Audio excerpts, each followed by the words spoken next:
దాని మీద హక్కు అనేటువంటిది ఉండదు వాళ్ళ స్వార్జితంలో.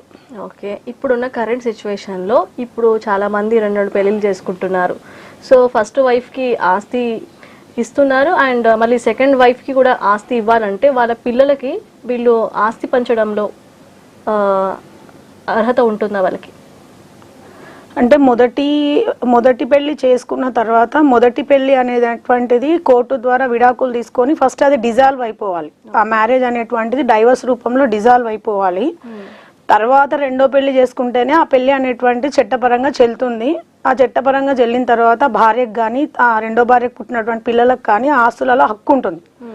ఒకవేళ పెళ్లి చేసుకోకపోయినా కూడా డిస్ప్యూట్ ఉండగా ఎవరైనా పిల్లలు పుట్టినా కూడా వాళ్ళకి లెజిటిమేటెడ్ చిల్డ్రన్గా కోర్టుని మనం దాన్ని ప్రూవ్ చేసుకొని దాన్ని బట్టి కూడా మనం ప్రాపర్టీలో షేర్ అనేటువంటిది అడగచ్చు. మొదటి భార్య పిల్లలకి వాళ్ళు మైనర్లు అయితే డైవర్స్ అయిపోతే కనుక వాళ్ళు మేజర్లు అయ్యాక కూడా వాళ్ళ తల్లిదండ్రుల ఆస్తుల నుంచి వాళ్ళ హక్కులు అడగచ్చు.